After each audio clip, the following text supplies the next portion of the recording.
లోకంలో అన్ని స్వరూపాలు తానైనటువంటి శంకరుడు కూడా అన్నం పెట్టే అధికారాన్ని మాత్రం తాను పుచ్చుకోలేదు.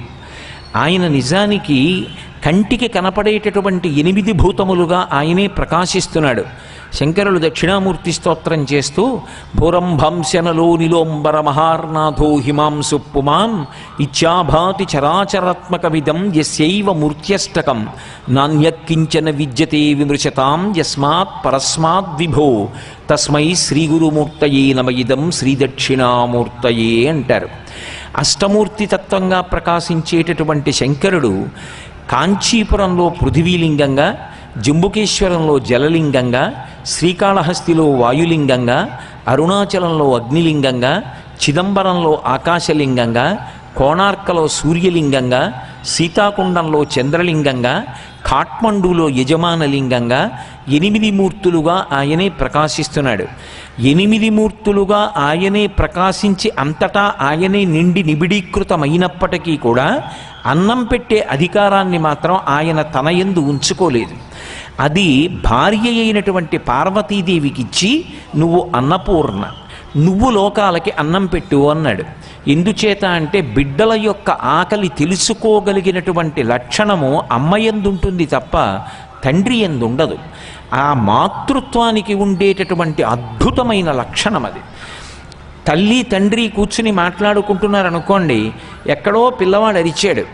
సాధారణంగా తండ్రి నీకెప్పుడు పిల్లల మీద ప్రేమతో అదే గోల, వాడేం పిలవలేదు నువ్వే అనుకుంటున్నావు అంటాడు. కాదు, వాడెక్కడో అరిచాడు అంటుంది అని పరుగు పరుగున వెళ్ళి చూస్తుంది. నిజమే, వాడెక్కడో జారిపడి అమ్మా అని అరుస్తాడు.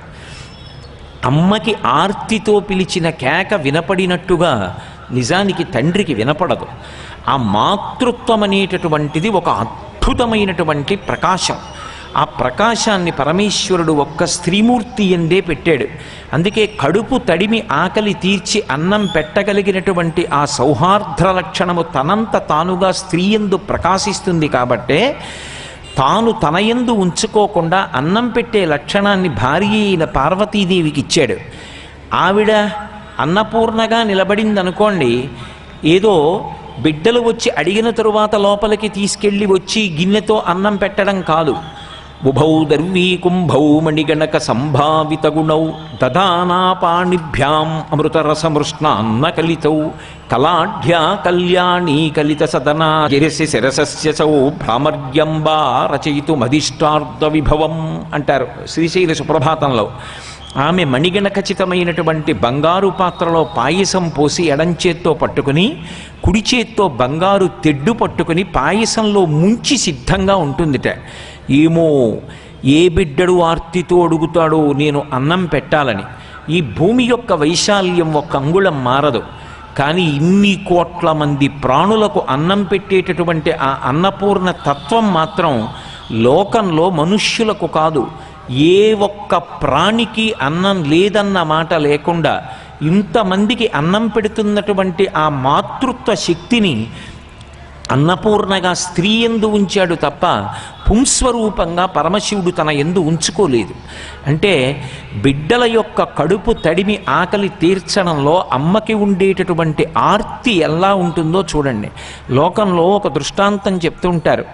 దారి తప్పి చెడు మార్గంలో తిరుగుతున్నటువంటి కొడుకు రాత్రి 12 గంటలకి కూడా ఇంటికి రాకపోతే నిద్రపోయినట్టు నటిస్తూ వాడు వచ్చి ఒకవేళ ఏ తలుపన్నా చప్పుడు చేస్తే తండ్రికి మెలకువ వస్తే వాణ్ణి గద్దిస్తాడేమో, అన్నం తినకుండా వెళ్ళిపోతాడేమోనని, తలుపు చప్పుడవుతుందేమోనని కళ్ళల్లో ఒత్తులు వేసుకుని ఎదురు చూసి తలుపు చప్పుడైతే తలుపు తీసి వాడిని గుప్తంగా ముందు తీసుకొచ్చి తండ్రి లేచి గద్దించకముందే అన్నం పెట్టి ఏడుస్తూ అన్నం పెడితే కడుపు నిండా తినడేమోనని వాడు మజ్జిగ పోసుకుని అన్నం తినేటప్పుడు ఏడ్చి ఏమి ప్రారంధం రా, నీ తండ్రిని ఇంత క్షోభ పెట్టి నన్ను క్షోభ పెట్టి దారి తప్పి ఇలా బాధపడుతున్నావు అని అప్పుడు ఏడుస్తుందిట అమ్మ.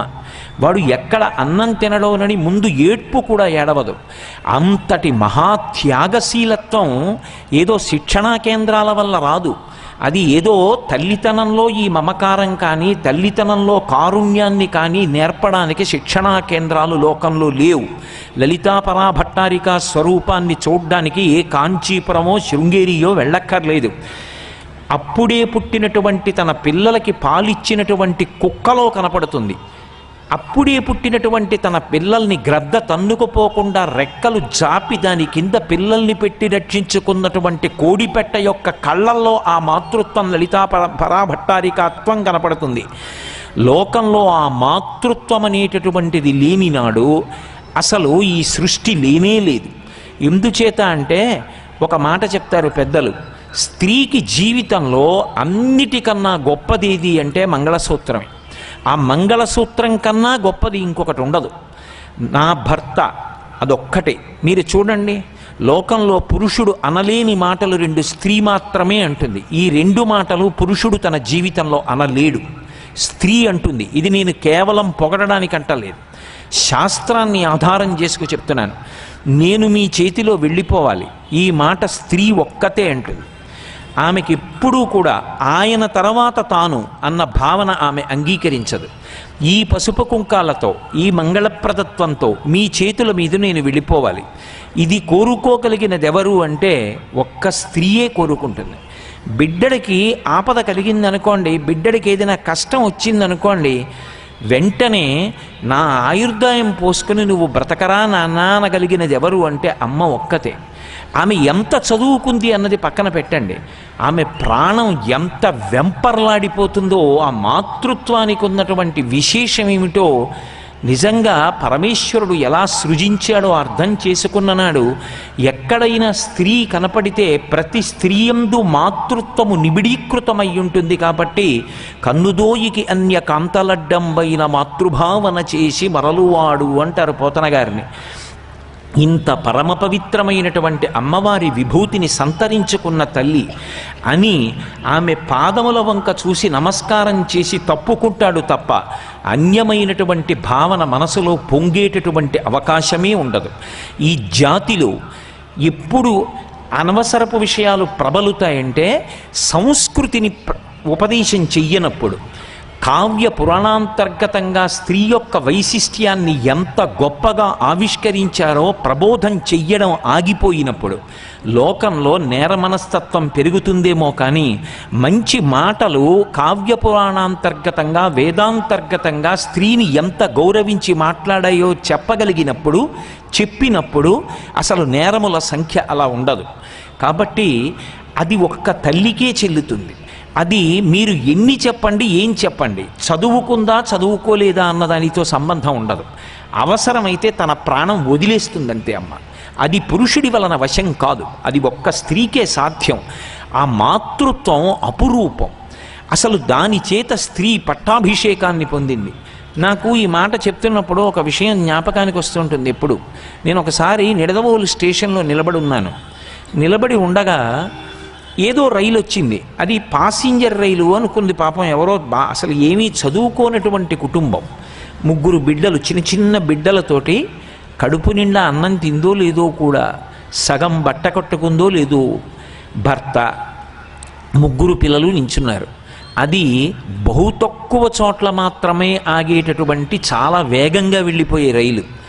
అది ఏదో కారణాల చేత, సాంకేతిక కారణానికి ఆ స్టేషన్లో ఆగింది. అది విశాఖపట్నంలో దిగచ్చు అనుకున్నారో, నర్సీపట్నంలో దిగచ్చు అనుకున్నారో, మరి ఎక్కడికి వెళ్ళాలనుకున్నారో తెలియక అది పాసింజర్ అనుకుని ఈ భార్య భర్త 3 పిల్లలు అందులోకి ఎక్కేశారు. ఎక్కేసిన తర్వాత అందులో ఉన్న వాళ్ళు ఎవరో చెప్పారు ఇది వెళ్ళదని. ఇది వెళ్ళదు అని చెప్పడంలో పొరపాటున ఏమైందంటే ముందు మొగాయిని దూకేసి పిల్లల్ని దింపుతున్నాడు. ఈ తల్లి దిగిపోయింది. ఈలోగా పెట్టి లోపలికి వెళ్ళిపోయాడు చిన్న పిల్లాడు. వాడి కోసం ఈవిడ అరుస్తోంది. రైలు వెళ్ళిపోయింది. రైలు వెళ్ళిపోతోందమ్మా, నువ్వు పడిపోతావు పట్టాల మీద, నువ్వు వెళ్ళొద్దు, ఎక్కద్దని ప్లాట్ఫామ్ మీద ఉన్న వాళ్ళందరూ ఆవిడని పట్టుకుంటున్నారు. నా బిడ్డడు వెళ్ళిపోతున్నాడు అందులోనూ, నేను చచ్చిపోయినా పర్వాలేదని ఆవిడ వెళ్ళిపోతున్నటువంటి రైలు ఊచ పట్టుకుని ఎక్కేయడానికి ప్రయత్నిస్తోంది. కిటికీ ఊచలు పట్టుకుని వేలాడతానంటుంది. నేను నిజంగా ఎంత గగుర్పాటు చెందానంటే, ఆ భర్త ఏమీ తెలియని అమాయకుడు, అలా ఎక్కుతావు చచ్చిపోతావు, ఇంతమంది పట్టుకుంటే వినమే అని కొట్టేశాడు. ఒక పక్క భర్త కొట్టేస్తున్నాడు, ఒక పక్క ఒంటి మీద బట్ట సరిగ్గా లేదు, జారిపోయింది. ఆమె గుండెలు బాదుకుంటూ రైలు వెళ్ళిపోయిన వైపు పరిగెత్తుకెళ్ళిపోతోంది అంతే. కానీ మహానుభావుడు, నేను మర్చిపోలేను, ఆ స్టేషన్ సూపరింటెండెంటు వాకీటాకీలో మాట్లాడి రైలు ఆప్ చేశాడు. ఇక్కడ ఒక తల్లి ప్రాణంతో నిలబడేటట్టు లేదు, పిల్లవాడు ఉండిపోయాడని పరిగెత్తుకెళ్ళి ఆ పిల్లాడిని తీసుకొచ్చారు. ఈలోగా పాపం ఆవిడ స్పృహ తప్పిపోయింది. సరే స్పృహ వచ్చిందనుకోండి, అందరూ ఏదో తలకో 10 రూపాయలు ఇచ్చారు. బహుశా తల్లి సేద తీరుంటుంది బిడ్డల్ని చూసుకుని. తన బిడ్డలు 3 ఉన్నా ఒక్క బిడ్డ రైలులో ఉండిపోతే అంత ఖేదపడిపోయింది. ఆమెని కొట్టాడు అతను, ఆమె మాత్రం ప్రాణం వదిలేయడానికి సిద్ధపడిపోయింది ఆ ఒక్క పిల్లాడి కోసం. అటువంటి మాతృత్వానికి ఏదైనా ప్రతిఫలం ఉంటుందా? రుణం తీర్చుకోవడం ఉంటుందా? అందుకే వేదంతటిది అమ్మ విషయంలో నువ్వు రుణం తీర్చుకోలేవని చెప్పింది. తల్లి యొక్క తండ్రి యొక్క రుణాన్ని ఎవరూ తీర్చుకోలేరు. కానీ తండ్రి యొక్క రుణం తీర్చుకోవాలి అంటే ఒక ప్రత్యేకమైనటువంటి యాగం ఉంది. ఆ యాగం చేస్తే మాత్రం పితృరుణం తీరిపోతుంది, అమ్మ రుణం తీరదు. అందుకే ఈ దేశంలో ఒక సత్సంప్రదాయం ఉంది. సన్యాసాశ్రమం తీసుకుని పీఠాధిపత్యం పొందినా సరే, ఇలా సన్యాసాశ్రమం తీసుకుని పీఠాధిపత్యం పొంది పీఠాధిపతిగా కూర్చున్నారనుకోండి, వెంటనే తండ్రి గారు అలా వస్తే పీఠాధిపతి లేచి నిలబడరు. అందరితో పాటే పూర్వాశ్రమంలో తండ్రి కూడా పీఠాధిపతికి నమస్కారం చేసి వెళ్ళిపోతారు. అదే తల్లిగారు వస్తున్నారనుకోండి, పీఠాధిపతి లేచి నిలబడతారు. తల్లి అన్న మాటకి సన్యాసాశ్రమంలో కూడా అంత గౌరవాన్ని ఉంచింది శాస్త్రం. ఎందుకని అంటే ఆ మాతృత్వానికి పరమేశ్వరుడంతటి వాడు కూడా అంత విలువని అంత గౌరవాన్ని ఇచ్చి నమస్కరించాడు. స్త్రీ విషయంలో నాకు సాష్టాంగ నమస్కారం అక్కర్లేదు, పంచాంగ నమస్కారం చాలన్నాడు. భగవంతుడంతటి వాడు ఆ మాతృత్వం ముందు మోకరిల్లిపోయాడు. అంత గొప్ప స్త్రీమూర్తి, అంత గొప్ప మాతృత్వం ఆమె యందు మాత్రమే ప్రకాశిస్తాయి, అది పురుష శరీరమునందు ప్రకాశించదు. బ్రహ్మముగా మొట్టమొదటి నమస్కారం ఎవరందుకుంటారు అంటే అమ్మయే అందుకుంటుంది. అందుకే మాతృదేవో భవ అని వేదం 2 చేతులెత్తి అమ్మకి నమస్కారం చేయించింది. అమ్మ పరబ్రహ్మమైనట్లుగా తండ్రి పరబ్రహ్మంగా చెప్పడం చాలా కష్టం. నమ శంకరాయచ అంది ఎదుర్వేదం. అన్ని వేళలా బిడ్డల యొక్క సుఖము కొరకు ఆరాటపడతాడు కనుక ఈ భూమి మీద తిరుగాడుతున్నటువంటి శివస్వరూపం తండ్రి, కానీ పరబ్రహ్మస్వరూపం తల్లి. ఎందుచేత అంటే అసలు ఒక బిడ్డ పుట్టాడు అంటే ఆ బిడ్డ పుట్టడానికి, ఆ పిండం లోపల ఉండడానికి తన యొక్క గర్భాన్ని గర్భాలయం చేసి ఇచ్చినటువంటిది తల్లియే. లోకంలో ఒక మాట చెప్తూ ఉంటారు, ఇంగ్లీష్లో ఓ మాట అంటారు, from womb to tomb she is the innocent lamb అంటుంటారు. ఒక స్త్రీ తల్లి కడుపు దగ్గర నుంచి సమాధి వరకు ఆమె యొక్క స్పర్శ లేకుండా అసలు జీవనం సాగదు. అంత రాశీభూతమైన అమాయకత్వం. ఏ ప్రతిఫలాన్ని కోరనిది లోకంలో ఎవరైనా ఉంటే అమ్మ ఒక్కతే. సేద తీరడం అన్న మాట ఉంటే అమ్మ ఒక్కటే. అమ్మ దగ్గర సేద తీరినట్టుగా లోకంలో ఎక్కడా సేద తీరలేరు. అందుకే శంకరులంతటి వారు శంకరుడి మీద స్తోత్రం చేస్తే శివానందలహరి అన్నారు, అమ్మ మీద చెప్తే సౌందర్యలహరి అన్నారు తప్ప అంబానందలహరి అనలేదు. సౌందర్యము అన్న మాటకు అర్థం బాహ్యంలో శరీరమునందు ప్రకాశించే అందం కాదు. అది ఇవాళ ఉంటుంది, ఒక సంఘటన జరిగితే ఆ అందం పోతుంది.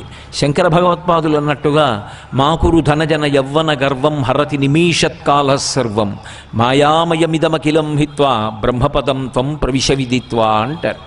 మాకురు ధనజన యవ్వన గర్వం హరతి నిమీషత్కాల సర్వం. ఒక నిమిషం చాలు అందం పోవడానికి. కానీ అమ్మ అన్న మాటలో ఉన్న అందం ఏదుందో అది సౌందర్యం. అది ఎంత వయసు వచ్చినా పెరుగుతుంది తప్ప తరిగిపోయేది కాదు. అమ్మ కడుపులో ఉండగా నాభీబంధం, అమ్మ తిన్న అన్నంలో సారాన్ని నాభి ద్వారా బిడ్డకు అందిస్తుంది. అమ్మ కడుపులోంచి బిడ్డడు బయటికి వచ్చేసిన తర్వాత నాభి కోసేస్తారేమో కానీ హృదయబంధం అలాగే నిలబడిపోతుంది. ఈమె నా తల్లి, వీడు నా బిడ్డడు, ఆ సంబంధం పోదు.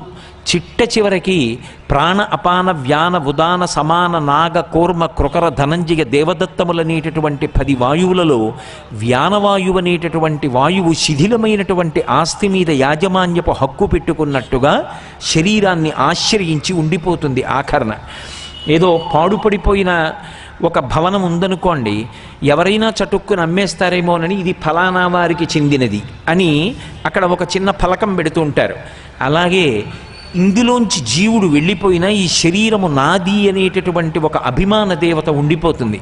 అది ఎప్పుడు వెళ్ళిపోతుందంటే, కడుపున పుట్టినటువంటి కొడుకు శ్మశానంలో ఆనంద హోమం చేసి, పిచ్చి అమ్మ ఈ శరీరం జర్జరీభూతం అయిపోయింది, ముసలిదైపోయిందమ్మా, ఎందుకు సహకరించదు, దానిలో ఎందుకుంటావు, మా మీద మమకారంతో కదూ, అమ్మా మేము యోగ్యమైన మార్గంలో నడుస్తాం, నువ్వు ఈ శరీరాన్ని విడిచిపెట్టి వేరొక శరీరంలో ప్రవేశించు అని కొడుకు ప్రార్థన చేస్తే వ్యానవాయువు వదిలిపెడుతుంది. అంటే అమ్మకి బిడ్డలకి ఉండేటటువంటి అనుబంధం ఎంత గొప్పగా ఉంటుందో, అసలు ఆ మాతృత్వంలో ఉండేటటువంటి అద్భుతం అటువంటిది. ఆమె పడనటువంటి కష్టం ఉండదు. కాలు జారుతుందేమో భయం. లోపల పెరుగుతున్నటువంటి పిండం యొక్క చిత్రాన్ని ఎవరైనా చూపిస్తే హడిలిపోతారు. అంత భయంకరమైనటువంటి పంజరం తయారై సప్త ధాతువులు, చర్మము, రక్తము, మాంసము, కొవ్వు, అస్థి, శుక్ల, మేధ ఏర్పడుతుంటే జీవుడు అనుప్రవేశం చేస్తే కాలు పెట్టి పిల్లవాడు కడుపులో తంతే పరమ సంతోషంగా కిలకిలా నవ్వుతూ అమ్మకి చెప్తుందమ్మా, ఇక్కడ వాడు తంతున్నాడమ్మా అని పొంగిపోతుంది. అంత కష్టపడి నిత్తురు పోగొట్టుకొని పునర్జన్మ పొంది బిడ్డన్ని కంటుంది. కన్న తర్వాత ఆ బిడ్డడు బయటికి వచ్చినప్పుడు బిడ్డడు అమ్మకి కృతజ్ఞత చెప్పాలా, అమ్మ బిడ్డడికి కృతజ్ఞత చెప్పాలా అంటే, అసలు బిడ్డడు కాదు కృతజ్ఞత చెప్పేది, వాడికి ఏం తెలుసని అజ్ఞానావస్థలో ఉంటాడు. కానీ వాడు నా బిడ్డడు అని వాడిని పొదివిట పట్టుకుని దగ్గరికి చేర్చుకుని ఎంత పరవశించిపోతుందో. ఆ జన్మాంతరం ఆమె కోరేది ఏవీ ఉండదు. అందుకే సౌందర్యము అన్న మాటకి పర్యాయపదమైంది. 95 ఏళ్ళు రానివ్వండి, ఒళ్ళు ముడతలు పడిపోనివ్వండి, గాజు బొమ్మ అయిపోనివ్వండి, ఆఖరికి సంతలో కొన్న బొమ్మ ఎంత ఉంటుందో అంత చిన్నదైపోయి ఓ చిన్న మంచంలో పడుకొని ఉండనివ్వండి. రాత్రి కొడుకు 11 గంటలకు వచ్చి భోజనానికి కూర్చుని 2 నిమిషాల్లో లేచిపోతే పడుకున్నట్టుగా ఉన్న అమ్మ కొడుకుని పిలిచి, నాన్న 2-3 రోజుల నుంచి ఇలాగే వస్తున్నావురా, 5 నిమిషాల్లో లేచిపోతున్నావు, ఇలా అయితే ఆరోగ్యం ఎక్కడ నిలబడుతుందిరా అంటుంది. వడ్డించక్కర్లేదు, వాడు భోజనాన్ని దగ్గర నుంచి లేచిపోయినటువంటి సమయాన్ని బట్టి తల్లడిల్లిపోతుంది ఆవిడ హృదయం. అమ్మ లాంటి ప్రాణి లోకంలో ఉండదు. దురదృష్టము అన్న మాట ఎప్పుడు అన్వయం అవుతుందంటే జీవితంలో అమ్మ పోయిన నాడే. అమ్మ ఉన్న నాళ్ళు ఓదార్పుకి లోటు లేదు. ఎంత పెద్దదైపోనివ్వండి, అమ్మ దగ్గరికి వెళ్ళి కూర్చుంటే అమ్మ గాజు పొరలాంటి చేత్తో, చేతిలో నెత్తురు కూడా ఉండదు, తెల్లగా అయిపోతుంది. ఆ బక్క చిక్కిపోయిన వేళ్లతో బోసినోటితో నవ్వుతూ కొడుకు చెయ్యి పట్టుకుని తొడ మీద పెట్టుకుని, ఏ నాన్న అన్నం తిన్నావా అని ఆ అమ్మ పలకరిస్తుంటే, అమ్మ 60 ఏళ్ళు వచ్చినా కొడుక్కి జ్వరం వస్తే బొటనవేలితో విభూతి పెట్టి చంద్రశేఖర చంద్రశేఖర చంద్రశేఖర రక్షమాం, చంద్రశేఖర చంద్రశేఖర చంద్రశేఖర పాహిమాం అంటుంటే అమ్మ దగ్గర లభించిన ఓదార్పు ప్రపంచంలో ఎక్కడ లభిస్తుంది? అమ్మ దగ్గర లభించడం కాదు, అమ్మ వెళ్ళిపోయిన తరువాత, అంటే నా ఉద్దేశ్యం అమంగళకరంగా మాట్లాడలేక అలా అంటున్నాను. అమ్మ శరీరం పడిపోతే అమ్మ కట్టి విప్పినటువంటి చీరలు బొంత కుట్టుకుని పడుకున్నా నిద్రపడుతుంది, సేద తీరుతుంది. అమ్మ కట్టి విప్పిన బట్టకి కూడా అంత ప్రేమ, ఆ బట్టకి కూడా అంత ఓదార్పు. అమ్మ వేసుకుని విప్పిన చెప్పులకు అంత ఓదార్పు, అమ్మ పెట్టుకున్న కళ్ళజోడికి అంత ఓదార్పు. వాటి వంక చూసేటప్పటికే మనసు ఏదో ఆర్ద్రతని పొందుతుంది, ఎంత సంతోషాన్ని పొందుతుందో. అమ్మలాంటి వ్యక్తి ఇక సృష్టిలో ఉండదు. అందుకే జగన్మాత అంతటిది కూడాట తల్లిని తీసేయవలసి వస్తే బెంగ పెట్టుకుందిట. వీడు అమ్మా అని నా వంక తిరిగి ఏడిస్తే నేనేమని జవాబు చెప్పాలి? అలాగని అమ్మ చేతిలో బిడ్డ వెళ్ళిపోవడం మర్యాద కాదు. బిడ్డ చేతిలో అమ్మ వెళ్ళిపోవాలి. ఒక్క అమ్మని నేను తీసుకోవలసి వస్తే 3 అమ్మల్ని చూపించి అమ్మని తీసుకుంటానని, ఒరేయ్ నీకు భూమాతనిచ్చాను, ఎప్పుడూ ఈ తల్లి, నువ్వు ఎక్కడ ఉన్నా అమ్మ ఒడిలోనే ఉన్నావు అని ఈ అమ్మనిచ్చింది.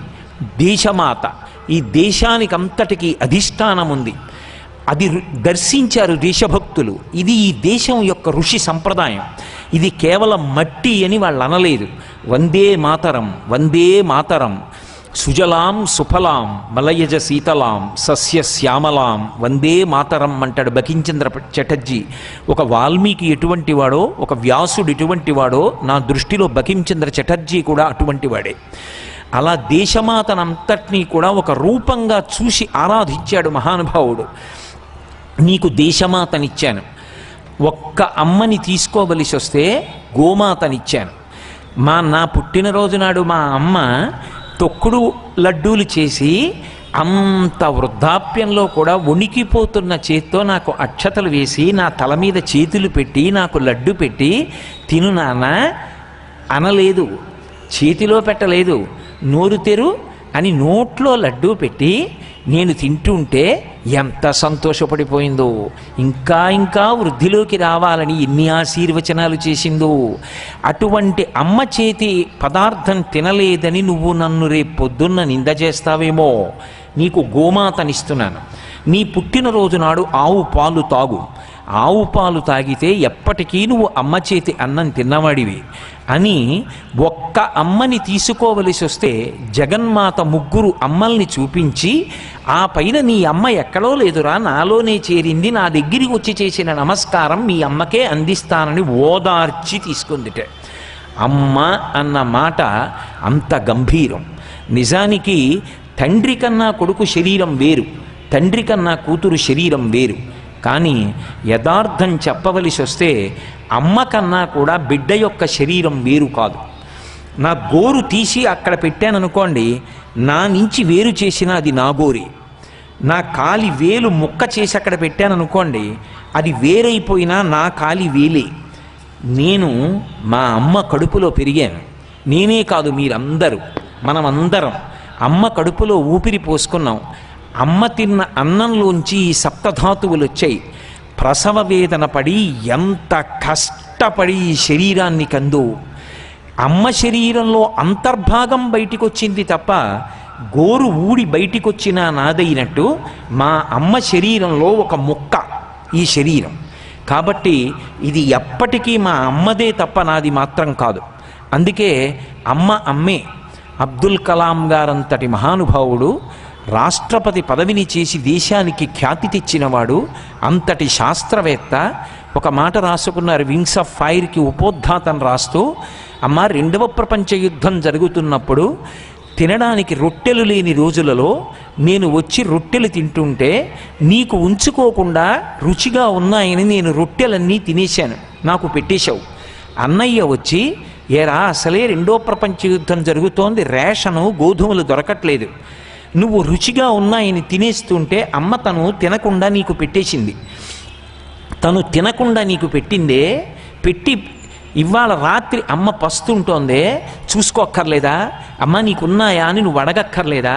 అడగకుండా తిన్నావే అంటే పసికలాం గారు ఏమీ తెలియక అమాయకంగా ఆర్ద్రతతో, అయ్యో అమ్మా నువ్వు తినవలసింది తినేశానా అని అమ్మ వంక చూస్తే చటుక్కున వంగి తల పట్టుకొని రెండు బుగ్గల మీద ముద్దు పెట్టుకొని, నాన్న నీ బొజ్జ నిండితే నా బొజ్జ నిండినట్టేరా అని అమ్మ ఏ కడుపు తడిమి రొట్టెలు పెట్టావో ఆ నువ్వు పెట్టిన రొట్టెలతో ఏర్పడిన ఈ శరీరం ఈ దేశానికి ఎంత సేవ చెయ్యాలో అంత సేవ చేసిందమ్మా, చేస్తూనే ఉంటుంది.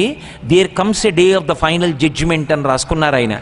పరమేశ్వరుడు అంతిమమైన తీర్పు చెప్పే రోజు ఒకటి వస్తుందమ్మా.